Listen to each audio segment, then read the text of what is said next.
Jakarta juga terlihat termasuk orang Medan. Apa kabar Kusnul untuk Medan?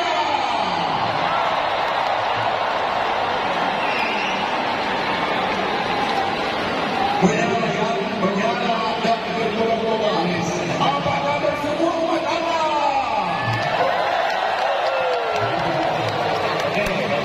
Dari Medan hanya 2000. Hebat sekali. Kita tidak akan, acaranya tidak akan apa kabar terus, karena nanti talk show-nya nggak ada isinya. Ya, kita langsung ke isi aja, Pak. Baik, Bapak Fransiskus, saya sangat tertarik dengan ajarannya yang menasihati kita supaya jauh dari konsumerisme. Jauh dari konsumerisme. Ya. Menjauhkan diri dari konsumerisme. Ada bukti nyatanya nggak Bapak Fransiskus mengajarkan itu? Ada. Bapak Fransiskus mengatakan konsumerisme itu kecenderungan untuk terus membeli dan mengkonsumsi barang dan jasa secara berlebihan. Seringkali lebih dari kebutuhan dasar demi kepuasan pribadi. Dalam Laudato Si, Bapak Fransiskus sangat menekankan agar jauh dari konsumerisme. Konsumerisme lah yang membuat pohon banyak ditebang, sumber daya alam dikuras. Itu hanya demi memenuhi keinginan manusia. Apakah konsumerisme bertentangan dengan iman kita, pertumbuhan iman kita? Benar, konsumerisme bertentangan dengan pertumbuhan iman. Kenapa? Karena dengan konsumerisme, manusia meletakkan status, jabatan dan kehormatannya pada barang-barang yang dimilikinya. Rasanya lebih tinggi statusnya kalau punya tas yang bagus, punya mobil yang mewah, punya sepatu dan tangan yang mewah. Itu konsumerisme. Merasa bahwa apa yang dimilikinya yang menangkan statusnya. Saudara-saudari, saya mau periksa jam tangannya Bapak Uskup. Apakah lebih mahal dari jam tangannya Bapak Suci Paus Fransiskus ya? Jam tangannya 200.000 rupiah. Ya, coba saya intip. Ini 50.000 rupiah. Ini tiada harga karena di pasar Roak belinya. Ini 50.000 rupiah, dikasih orang juga, ya, dikasih orang, ya. Ayo coba tanya siapa di antara rumah kala ini yang mempunyai handphone sudah 10 tahun? Waduh. Jangan bertahun ganti ya. Jangan-jangan tiap tahun ganti. Mungkin Bapak Uskup tanya pada Romo-Romo. Jangan-jangan Romo-Romo tiap tahun ganti handphone. Romo-Romo. Handphone terlamamu berapa? Ada berapa handphonenya dulu? Ada yang 2 mungkin, ada yang 3. Hanya satu yang semua para Romo yang hadir di sini hanya satu katanya. Mungkin yang tidak hadir lebih dari 1. Yang di bawah 1. Yang di tas berapa saya nggak tahu. Itu jadi tantangan terkuat zaman sekarang konsumen. Kami para uskup juga tertantang karena umat Allah begitu sayangnya kepada para uskup, sering ditawarkan pakaian barulah, sepatu baru kan, jam tangan baru, semua ditawarkan. Itu tantangan. Kita harus berani mengatakan tidak. Oke, tepuk tangan Bapak Uskup Cornelius. Kita geser sedikit kepada Bapak Uskup Mandagi. Bapak Uskup Mandagi, temanya persaudaraan. Bapak Uskup itu di tempat tugaskan itu makin lama makin geser ke timur. Asli Manado, Sulawesi Utara, ditugaskan menjadi uskup di Ambon. Sekarang geser ke ujung timur Merauke. Itu makin tua makin ke ujung timur. Itu bagaimana rasanya? Asal neraka bukan di ujung timur. Asal neraka bukan di ujung timur katanya. Saya sangka ada barat. Bukan Bapak Uskup. Paus mengatakan asal dosa itu pada satu. Asal dosa pada satu kita. Ya. Asal dosa pada saat Dosa ada di satu. Oke, Bapak Uskup kan sudah diberi tugas di tempat-tempat yang penuh konflik, penuh persoalan tengah masyarakat, dan bisa selesai satu persatu. Itu resepnya, jurusnya, itu apa sebetulnya, Pak Bosku? Oke, saya 27 tahun di Ambon. Mana Ambon? Mana Ambon? Tahun 2000 mereka berkelahi karena agama. Hampir mati semua. Yang tinggal cuma uskup Mandagi. Yang luar biasa. Dan ini ajaran dari Paus Fransiskus, yakni cinta mengatasi semuanya.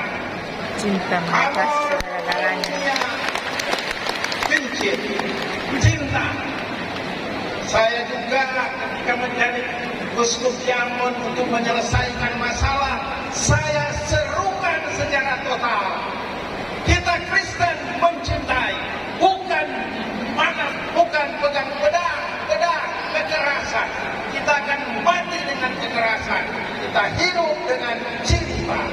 Dan Kita sudah bicara lebih dulu tadi. mereka rupanya takut sama uskup Mandagi karena begitu garang, begitu keras, tapi keras karena cinta.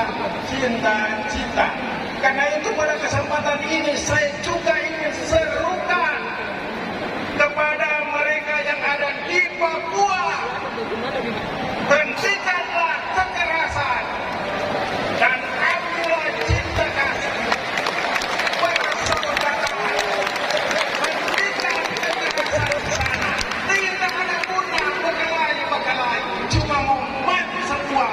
Yang tinggal saja uskup Mandagi di sana. Juga kekerasan. Usia 75 tapi pidatonya seperti masih usia 40.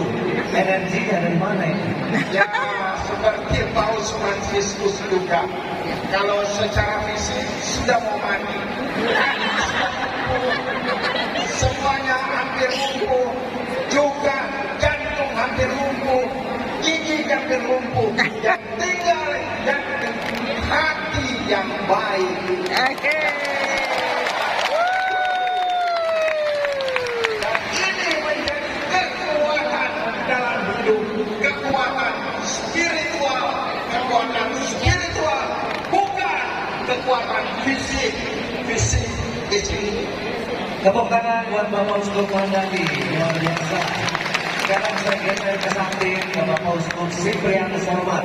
Pertama provinsi yang dulu, Uskup Pamunteng sudah dimakamkan menjadi tambah satu Uskupan Labuan Bajo. Sebelumnya Uskupan Munteng itu uskupan yang umat Katoliknya paling besar, kan? Betul sekali.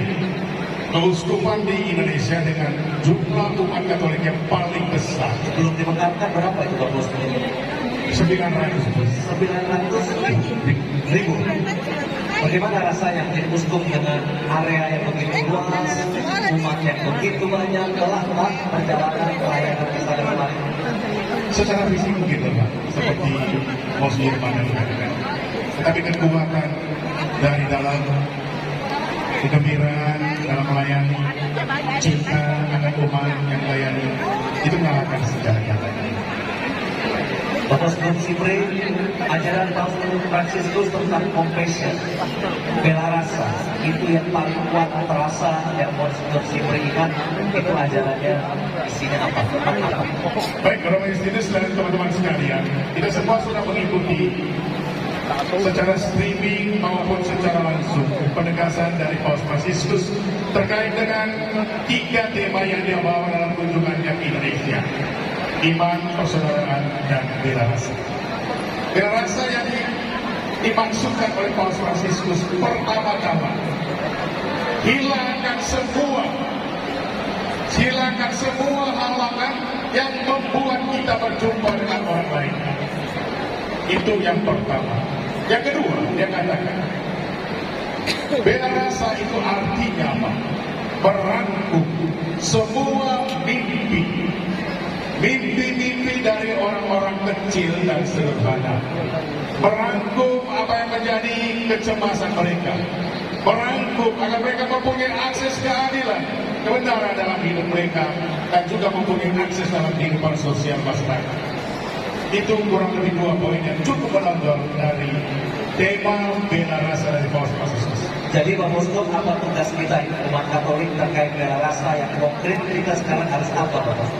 Nah, saya kira kalau teman-teman semua hadir dalam perjumpaan kemarin, satu hal sederhana saja yang dia anjurkan.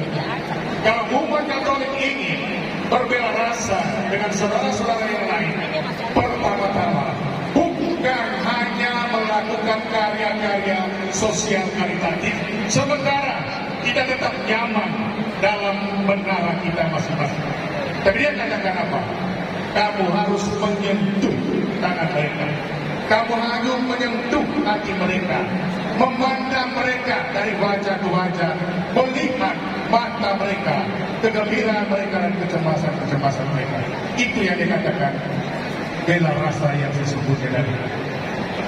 Kita beri tepuk tangan untuk Bapak Uskup Siperianus Hormat. Sekarang 3 Bapak Uskup akan saya minta memberikan closing statement.